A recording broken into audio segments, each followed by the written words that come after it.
Chapter 2. I'm fond of them. Very fond. First-rate fellows. Fine, he kept repeating, and felt ready to cry. But why he wanted to cry, who were the first-rate fellows he was so fond of, was more than he quite knew. Now and then he looked around at some house, and wondered why it was so curiously built. Sometimes he began wondering why the postboy and Venusia, who were so different from him, sat so near, and together with him were being jerked about and swayed by the tugs the side horses gave at the frozen traces, and again he repeated, "First rate, very fond." And once again he even said, "And how it seizes one, excellent," and wondering what made him say it. "Dear me, am I drunk?" he asked himself. He had had a couple bottles of wine, but it was not the wine alone that was having this effect on Olnin. He remembered all the words of friendship heartily, bashfully, spontaneously, as he believed, addressed to him on his departure. He remembered the clasp of hands, glances, the moments of silence, and a sound of a voice saying, "Goodbye, Maita," when he was already in the sledge. He remembered his own deliberate frankness, and all this had a touching significance for him. Not only friends and relatives, not only people who had been indifferent to him, but even those who did not like him, seemed to have agreed to become fonder of him, or forgive him, before his departure, as people do before confession or death. Perhaps I shall not return from the Caucasus, he thought, and he felt that he loved his friends and someone besides. He was sorry for himself, but it was not love for his friends that so stirred and uplifted his heart that he could not repress the meaningless words that seemed to rise of themselves to his lips. Nor was it love for a woman, he had never yet been in love, that had brought on this mood. Love for himself, love full of hope, warm young love for all that was good in his own soul. And at that moment it seemed to him that there was nothing but good in it, compelled him to weep and mutter incoherent words.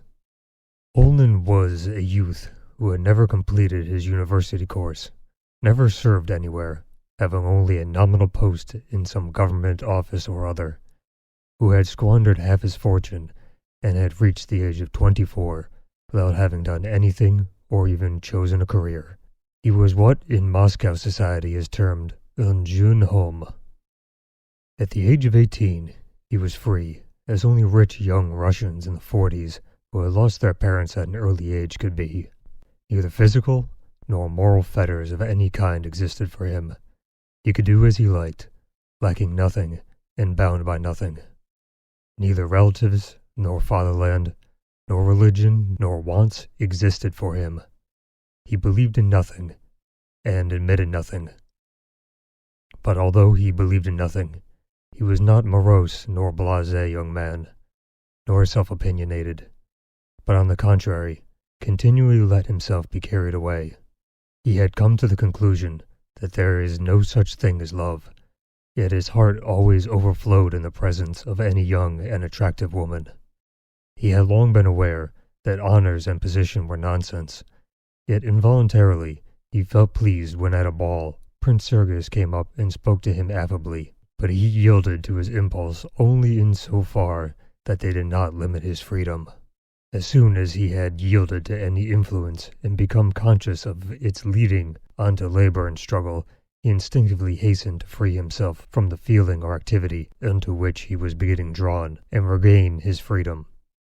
In this way he experimented with society life, the civil service, farming, music, to which at one time he intended to devote his life.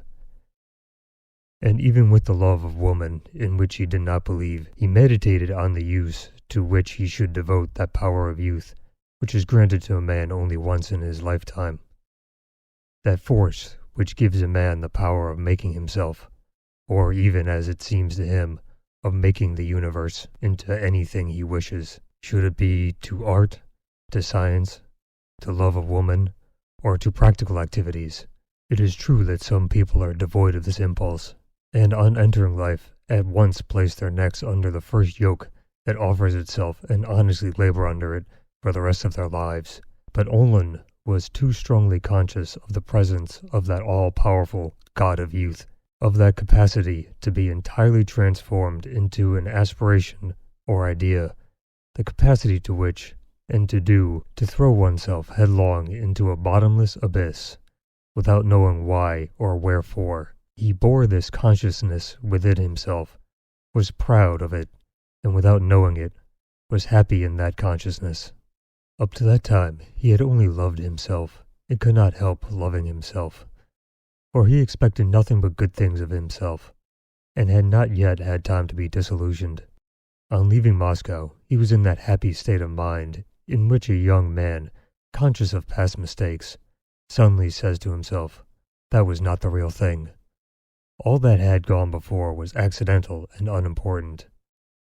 Till then, he had not really tried to live, but now with his departure from Moscow, a new life was beginning, a life in which there would be no mistakes, no remorse, and certainly nothing but happiness. It was always the case on a long journey, that till the first 2 or 3 stages had been passed, imagination continues to dwell on the place left behind. But with the first morning on the road, it leaps to the end of the journey, and there begins the building castles in the air.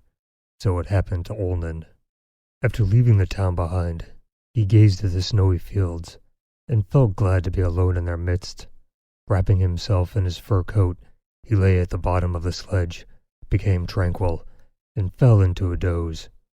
The parting with his friends had touched him deeply, and memories of that last winter spent in Moscow, and images of the past, mingled with vague thoughts and regrets, roses unbidden in his imagination. He remembered the friends who had seen him off, and his relations with the girl they had talked about. The girl was rich. How could he love her knowing that she loved me, he thought. An evil suspicion crossed his mind.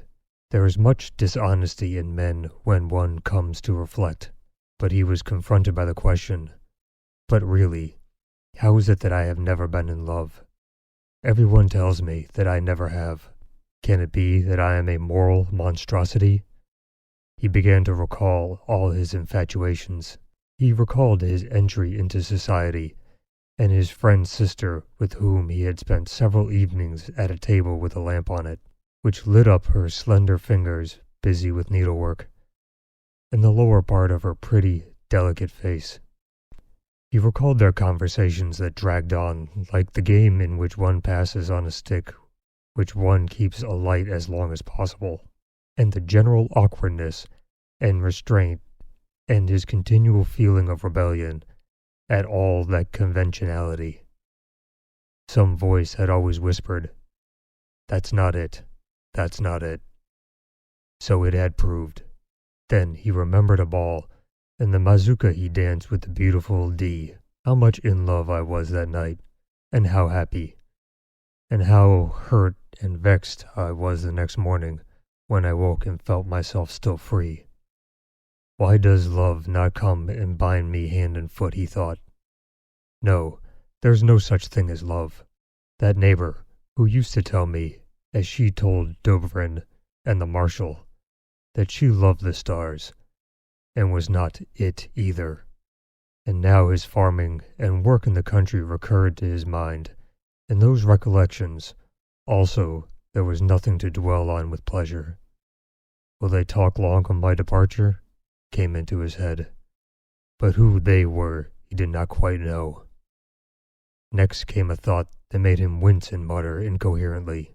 It was the recollection of M. Kappel, the tailor, and the 678 rubles he still owed him, and he recalled the words in which he had begged him to wait another year, and the look of perplexity and resignation which had appeared on the tailor's face.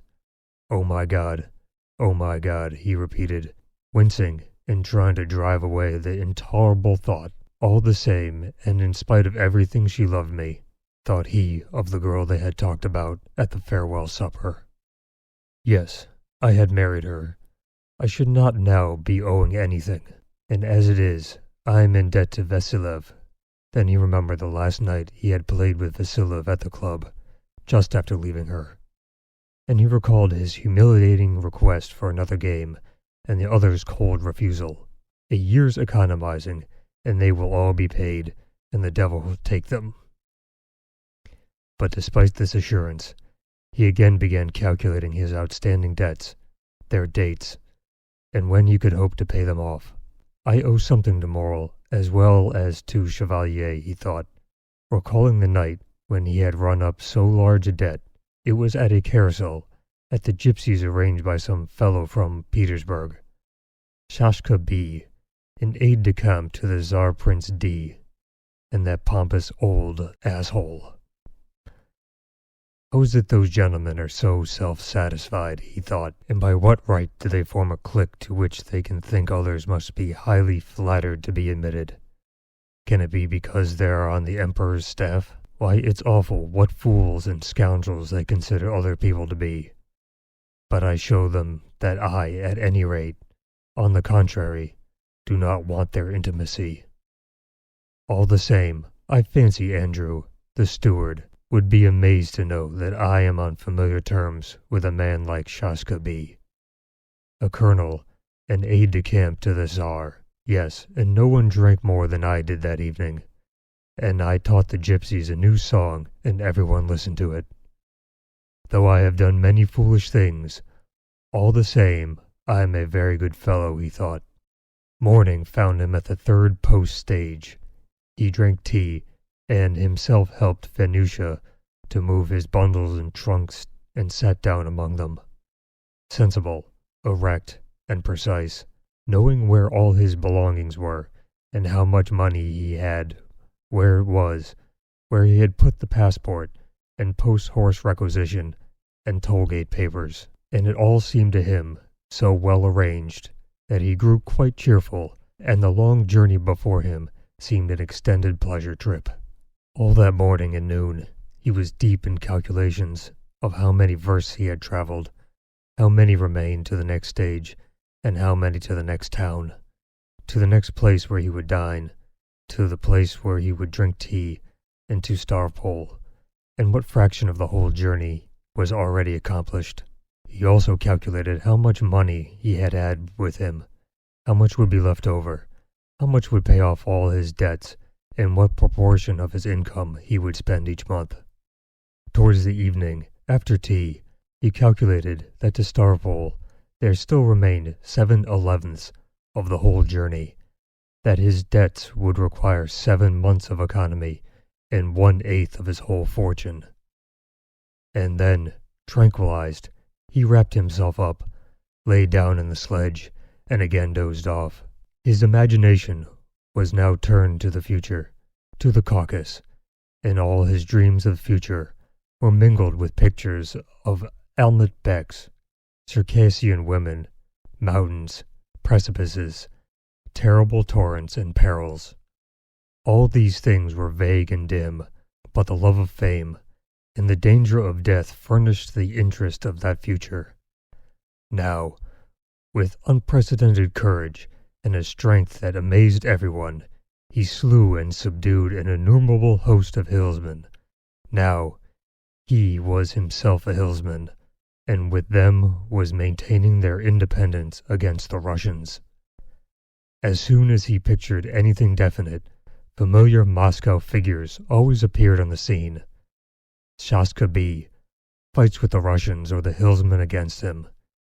Even the Taylor Capel, in some strange way, takes part in the conqueror's triumph. Amid all this, he remembered his former humiliations, weakness, and mistakes, and the recollection was not disagreeable. It was clear that there, among the mountains, waterfalls, fair Circassians, and dangers, such mistakes could not reoccur. Having once made full confession to himself that there was an end of all of it. One other vision, the sweetest of them, mingled with the young man's every thought of the future, the vision of a woman.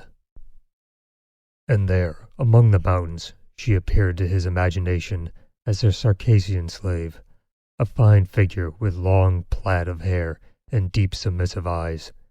He pictured a lonely hut in the mountains, and on the threshold she stands awaiting him, when tired and covered with dust, blood, and fame, he returns to her. He is conscious of her kisses, her shoulders, her sweet voice, and her submissiveness. She is enchanting, but uneducated, wild, and rough. In the long winter evenings, he begins her education. She is clever and gifted, and quickly acquires all the knowledge essential. Why not? She can quite easily learn foreign languages, read the French masterpieces, and understand them. Notre Dame de Paris, for instance, is sure to please her. She can also speak French. In a drawing room, she can show more innate dignity than a lady of the highest society. She can sing simply, powerfully, and passionately.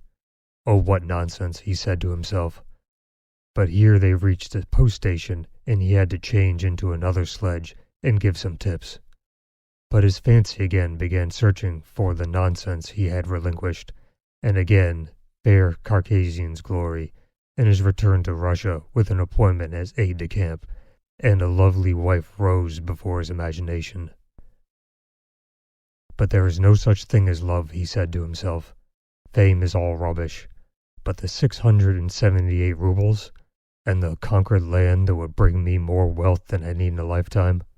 It would not be right, though, to keep all that wealth to myself. I shall have to distribute it. But to whom?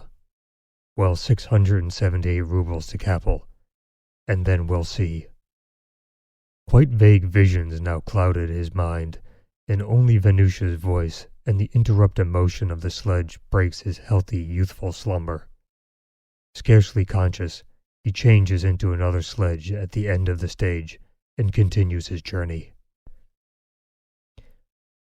Next morning, everything goes on just the same kind of post stations and tea drinking, the same moving horses croupers, the same short talks with Venusia, the same vague dreams and drowsiness, and the same tired, healthy, youthful sleep.